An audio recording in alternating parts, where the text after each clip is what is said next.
아멘. 좋으신 하나님이 주시는 은총과 또 평화가 이 아침 사랑하는 여러분들과 함께 하시기를 빕니다. 오늘은 사순절 네 번째 주일입니다. 사순절 순례 여정도 어느새 절반을 지나고 있습니다. 예수 그리스도를 깊이 묵상하고 계신가요? 그리스도의 고난을 여러분의 고난으로 삼고 그분의 길을 또 여러분의 길이 되게 하고 있으신가요? 저는 한 주 동안 내어 주심에 대해서 묵상했습니다. 요한복음 1장 14절입니다. 말씀이 육신이 되어 우리 가운데 거하심에 우리가 그의 영광을 보니 아버지의 독생자의 영광이요 은혜와 진리가 충만하더라. 또 16절입니다. 우리가 다 그의 충만한 데서 받으니 은혜 위에 은혜로라. 죄는 하나님이 주신 모든 것을 앗아가지만 은혜는 되찾게 합니다. 하나님은 죄와 사망의 법 아래에서 종노릇하던 인간들 우리에게 예수를 내어 주셨습니다. 순례를 시작하는 마음은 비움, 덜어냄, 자기 부정, 십자가를 짐이었습니다. 이것은 우리의 영혼에 가득 채워진 죄를 소각시키는 행위인데요. 이스라엘 백성들이 제사를 위해 드려진 제물은 마지막에 번제단에서 모두 소각했습니다. 코끝을 찌르는 비릿하고 역겨운 냄새가 하나님께는 향기로운 예물이 되었습니다. 레위기 1장 9절입니다. 제사장은 그 전부를 제단 위에서 불살라 번제를 드릴지니 이는 화제라 여호와께 향기로운 냄새니라. 믿음의 과정과 행위는 역설입니다. 인간에게 더러움이 하나님께는 아름다움이고 고난 후에는 영광이 있기 때문입니다. 비움, 덜어냄, 자기 부정, 십자가를 지는 것만으로도 충분히 잘하고 계십니다. 그러나 그리스도의 장성함에 이르기까지 연단을 멈춰서는 안 됩니다. 순례의 목표는 비움으로 시작해 채움으로 끝나야 합니다. 무엇을 채워야 할까요? 무엇으로 채우면 좋을까요? 사순절 묵상집에서 반복적으로 강조하는 것이 그리스도의 마음입니다. 그리스도인이라 일컫는 자들은 자신은 죽고 그리스도가 사시게 합니다. 자신은 쇠하고 그리스도께서 흥하게 합니다. 자신은 사라지고 그리스도만 드러나게 합니다. 이것이 그리스도의 마음으로 채워진 자들의 삶입니다. 하나님이 우리를 보실 때 죄악된 모습이 아닌 그리스도의 긍휼을 먼저 보시는 것처럼 세상과 사람들에게 우리 자신보다 내 자신보다 그리스도가 먼저 드러나게 하는 삶을 사는 자들이 그리스도인입니다. 잘 아시는 것처럼 그리스도인이라고 하는 호칭은 안디옥에서부터 시작되었습니다. 이방인들은 그리스도를 따르는 자들의 삶을 인정하고 칭찬했습니다. 뭔가 다른 그들의 삶의 방식에서 옳음, 진실함, 따뜻함, 아름다움을 경험합니다. 순례자를 진 적 있으신가요? 오랜 시간 길을 걸어야 하는 사람들은 몸에 힘을 빼고 침묵합니다. 애쓰지도 않고 서두르지도 않습니다. 빠르게 가기보다는 올바르게 걸으려 노력합니다. 하나님의 나라를 향해 걷는 우리의 모습도 그래야 할 것 같습니다. 유다의 악이 깊어갑니다. 하나님의 심판은 가까워 옵니다. 유다의 19번째 왕은 여호야긴입니다. 9절의 말씀을 함께 읽겠습니다. 여호야긴이 그의 아버지의 모든 행위를 따라서 여호와 보시기에 악을 행하였더라. 열왕들을 만나면서 참 이상했습니다. 선대 왕들의 심판을 보았음에도 돌이키지 않고 돌아서지 않았기 때문입니다. 예언자 스가랴의 말을 통해 왜 그들이 돌이키지도 않고 돌아서지 않았는지 이해가 되었습니다. 스가랴 7장 12절과 13절인데요. 새 번역으로 읽어드립니다. 사람들은 마음이 차돌처럼 굳어져서 만군의 주님께서 이전 예언자들에게 당신의 영을 부어 전하게 하신 율법과 말씀을 듣지 않았다. 그래서 만군의 주님께서 크게 노하셨다. 주님께서 부르셨으나 그들은 듣지 않았다. 하나님이 유다의 왕들을 떠난 것이 아닙니다. 유다의 왕들이 하나님을 버렸습니다. 하나님이 유다 왕들의 기도에 응답하지 않은 것이 아닙니다. 하나님께 기도하지 않은 자들이 유다의 왕들이었습니다. 공동체 안에서 다양한 교우들을 만남은 은총입니다. 각자의 삶에서 힘껏 믿음 생활을 하는 모습은 목사에게도 큰 도전이 됩니다. 같은 출발점에서 믿음 생활을 시작했는데 혹은 뒤늦게 출발했는데도 어느새 저만치 앞서가는 교우들이 있습니다. 믿음의 성장과 성숙을 이루는 교우들에게는 공통점이 있었습니다. 들음입니다. 바울은 믿음이 들음에서 시작되는데 들음은 그리스도의 말씀이다라고 말했습니다. 예배당에 와서 같은 하나님의 말씀을 듣습니다. 하지만 모두가 들은 말씀대로 살지는 않습니다. 모든 왕들이 같은 하나님의 경고를 들었지만 모두가 올바르게 응답하지 않았습니다. 오히려 힘껏 열심히 악을 행한 왕들도 있었습니다. 하나님의 말씀을 듣지 않은 마음이 점점 차돌처럼 딱딱하게 굳어졌고, 그래서 율법과 말씀을 따르지 않으면서 옳은 소견대로 악을 행합니다. 말씀이신 그분이 우리에게 찾아오셨다 요한은 말합니다. 저와 여러분의 굳어 있는 마음을 활짝 그분께 열어 드려야겠습니다. 하나님의 말씀을 듣고 실천하는 사람의 마음은 부드럽고 유연합니다. 하나님의 말씀을 듣기는 하지만 실천하지 않는 사람들의 마음은 메마르고 강팍합니다. 향기 나는 꽃에 벌과 나비가 찾아들듯이 듣는 사람 곁은 친구들로 넘쳐납니다. 듣는 사람은 생명, 안식, 위로, 평화와 같은 것들을 선물하기 때문입니다. 듣지 않는 사람들의 친구는 오직 어두움뿐입니다. 마태복음 25장 30절입니다. 이 무익한 종을 바깥 어두운 데로 내쫓으라. 거기서 슬피 울며 이를 갈리라 하니라.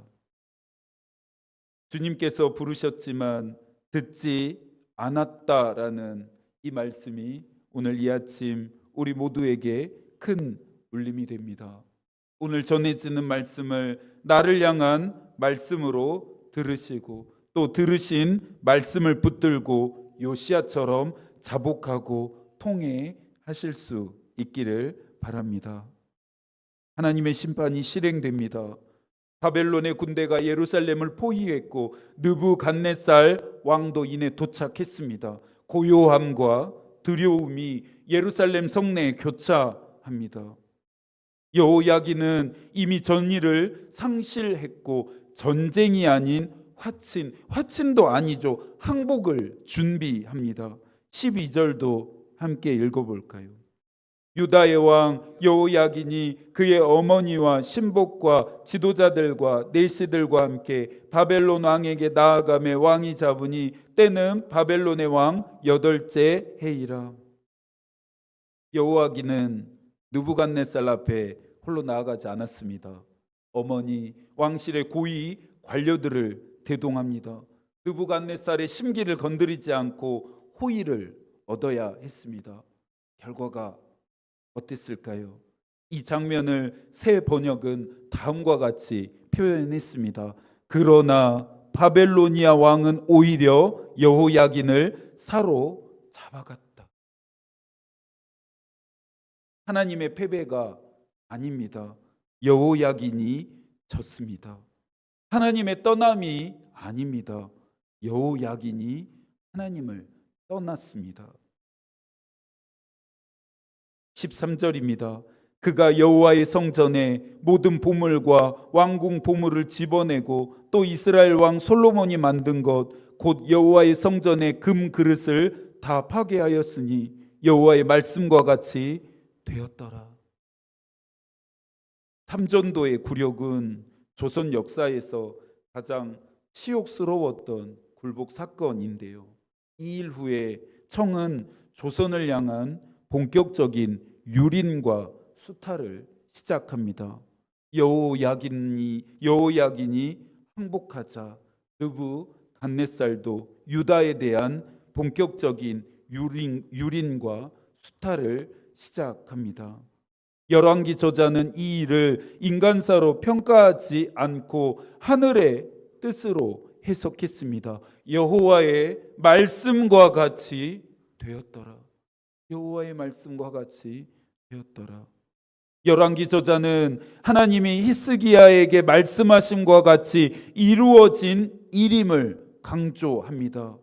열왕기야 20장 17절과 18절입니다. 여호와의 말씀이 날이 이르리니 왕궁의 모든 것과 왕의 조상들이 오늘까지 쌓아 두었던 것이 바벨론으로 옮긴 바 되고 하나도 남지 아니할 것이요 또 왕의 몸에서 난 아들 중에서 사로잡혀 바벨론 왕궁의 환관이 되리라 하셨나이다. 말씀하신 대로 심판이 실행되었습니다. 말씀하신 대로 느부갓네살은 성전과 왕궁의 모든 보물을 약탈합니다. 말씀하신 대로 찬란한 영광을 상징했던 솔로몬이 만들었던 금 그릇을 모두 파괴합니다. 말씀하신 것과 같이 비천한 자, 즉 포로로서 가치가 없는 자들을 제외한 모든 사람들이 바벨론의 포로로 끌려갑니다. 성서학자들은 이 사건을 첫 번째 바벨론 포로 시기로 분류했습니다. 포로로 끌려간 자들의 명단을 눈여겨 보아야 합니다. 백성, 지도자, 용사, 장인, 대장, 장이 등입니다. 느부갓네살은 왜 이와 같은 자들을 포로로 끌고 갔던 것일까요? 유다가 다시는 재건될 수 없게 하려는 치밀한 계획 아래에 이 포로 명단이 작성되었을 것입니다. 애굽에서 출애굽하며 시작되었던 이스라엘의 역사는 바벨론의 포로가 되면서 끝이 납니다. 믿음 생활은 어떻게 해야 할까요? 어떻게 하는 믿음 생활이 옳은 것이다 말할 수 있을까요? 분명한 것은 말씀대로 하는 것입니다. 믿음 생활은 말씀대로 해야 합니다. 말씀대로 해야 한다고 하니 지난주 저에게 일어났던 이야기 하나를 좀 들려드려야겠습니다. 우리 목사님 이 정도밖에 안 되구나 실망하지 마시고 양해하는 마음으로 들어주시면 너무나 감사하겠습니다. 주중에 일 때문에 한 지역에 갔습니다. 주택들이 밀집된 곳이었고 주차하기가 참 마땅치 않았습니다. 주차할 곳을 이리저리 찾는데 작은 사거리 모퉁이 한 곳이 눈에 들어왔습니다. 큰 차들이 주차하기에 협소했지만 경차가 들어가기엔 충분합니다. 주차를 하고 잠깐 차 안에 앉아 있는데 창문 너머로 지나다니는 사람들의 모습이 눈에 들어왔습니다.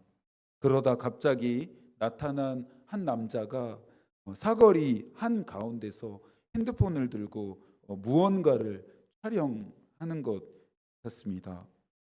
남자의 핸드폰이 제 차 쪽을 향했습니다. 차에서 내려서 남자에게 다가가서 지금 뭘 촬영한 것이냐 물었습니다. 아무것도 촬영하지 않고 찍지 않았다는 남자의 대답을 도무지 믿을 수가 없었습니다. 제 차 쪽을 찍으시는 것 같던데 혹시 사진을 확인할 수 있느냐고 물었습니다. 남자는 왜 내가 보여주어야 하느냐면서 언짢아 했습니다. 그러다가 핸드폰 사진첩을 보여주면서 안 찍었다고 말하면서 자신은 잘못한 게 없고 주정차 금지 구역에 주차한 제가 잘못이라면서 따졌습니다. 알고 보니 불법 주정차들을 촬영해서 신문고에 신고하려고 했던 것 같습니다. 주정차 금지 구역에 주차한 사람이 잘못인데 왜 자기를 범죄자 취급하느냐면서 언성을 높였습니다. 주정차 금지 구역에 주차한 것은 맞지만 대부분의 차들이 어쩔 수 없이 주차를 하고 있는 것 같고 또 다른 차에 방해되지 않도록 주차를 한 것이다 설명했습니다. 신랑이 중에 스타리아가 골목에서 돌아 나갔고 좀 전에는 쓰레기 분리수거 차량도 문제없이 지나갔다 말했습니다. 그건 선생님의 생각이시다라고 하는 말이 되돌아왔습니다. 더는 이야기하고 싶지 않는 마음에 알겠다라고 하면서 차로 돌아왔습니다. 아마 여러분이라면 어떻게 하셨겠습니까? 차로 돌아와서 앉아 있는데 이상하게 마음이 너무나 불편했습니다. 이상하게 불편했습니다. 자신을 부정하고 십자가를 져야 한다 설교했던 제 모습이 떠오르면서 한없이 부끄러웠습니다. 아직 남자가 자리를 떠나지 않은 것을 확인하고 차에서 내려 남자에게 다가갔습니다. 또 뭐야? 라고 하는 그 남자의 내면의 소리가 크게 들려왔습니다. 선생님을 범죄자 취급한 것이 아니고 제가 잘못한 것도 맞으니 불쾌하고 무례했다면 죄송하다 머리를 숙여 사과했습니다. 남자도 누그러진 말투로 제 차를 찍으려고 했던 건 아니고 소화전이 있는 모퉁이에 주차된 차만 찍으려고 했다 말했습니다. 그곳에 주차를 하면 다른 차들의 통행이 유난히 불편하다는 이유였습니다. 그러면서 그 인근에 자신도 살면서 그런 불편함을 계속해서 겪어왔다 이야기했습니다. 마음속에 잔뜩 끼었던 안개가 걷히고 있었습니다. 이 일이 말씀대로 사는 것과 무슨 상관이 있길래 우리 목사님은 아침에 이 이야기를 하실까라는 생각이 드실 수도 있겠습니다. 제가 그리스도인이 아니었다면, 사순절 순례중이 아니었다면 사과하지 않았을 것 같습니다. 이러한 사소한 일이 그리스도인 됨과는 아무런 상관이 없다 여겼을 테니까요. 남자를 대함이 곧 그리스도를 대함이라 생각하지 않았을 테니까요. 교회 안에서 일어나는 분쟁과 갈등은 하나같이 말씀대로 행하지 않는 결과입니다. 하나님은 그리스도 안에서 죽으라고 하는데 우리는 자꾸만 살려고 애씁니다. 낮아지라 말씀하시는데 자꾸만 높아지려고 안간힘을 씁니다. 섬기라고 말씀하시는데 되려 섬김을 요구합니다. 포기하라 말씀하시는데도 악착같이 움켜쥐려고 합니다. 하나님을 의지하라 말씀하는데 세상과 사람을 신뢰합니다. 하나님이 앞장서시겠다 말씀하시는데 계속해서 우리가 앞서 나갑니다. 여러분은 어떠신가요? 여러분은 어떠신가요? 말씀대로 믿고 말씀대로 행하고 계십니까? 사순절 순례길에서 우리가 생각하고 또 성찰하며 질문해 보아야 할 내용입니다. 17절입니다. 바벨론 왕이 또 여호야긴의 숙부 마따니아를 대신하여 왕으로 삼고 그의 이름을 고쳐 시드기야라 하였더라. 바벨론 왕이 하나님을 버린 유다를 주관합니다. 여호야긴을 대신해 마따니아를 왕으로 세우고 이름을 시드기야로 고칩니다. 그런데 왕위가 교차하는 이 장면에서 여호야긴이 보이질 않습니다. 여호야긴은 어떻게 되었을까요? 혹시 알고 계신가요? 분노보다 무서운 것이 무관심이라는 말이 있습니다. 특히 정치인들은 무관심보다 차라리 부정적인 여론을 더 낫다 여깁니다. 여호야긴의 정확한 사망 원인과 시기에 대해 열왕기 저자는 기록하지 않았습니다. 그의 사망 원인과 시기에 누구도 주목하지 않음은 잊혀짐마저 여호야긴에게는 심판이었기 때문입니다. 아버지의 모든 행위를 따라서 악을 행한 여호야긴은 잊혀집니다. 잊혀졌습니다. 지금까지 열왕들의 이야기를 들어오면서 얻은 교훈과 가르침이 있으십니까? 열왕들의 이야기가 목사인 저에게는 다림줄이 되고 있습니다. 하나님 앞에 정직하게 행하는지, 옳은 길을 가고 있는지, 하나님의 뜻을 행하고 있는지, 지도자로서 마땅한 삶을 살고 있는지, 그래서 하나님의 뜻과 마음을 가르치고 있는지를 점검하게 했습니다. 점검만으로 끝내지 않고 하나씩 고쳐 보려고 합니다. 여러분은 어찌 하시겠습니까? 마음을 새롭게 함으로 변화된 삶을 살라는 바울의 권면으로 오늘의 말씀을 가름합니다. 선물 같은 한 주도 하나님의 마음이 우리의 기도가 되고 하나님의 뜻이 우리의 길이 되기를 빕니다. 아멘.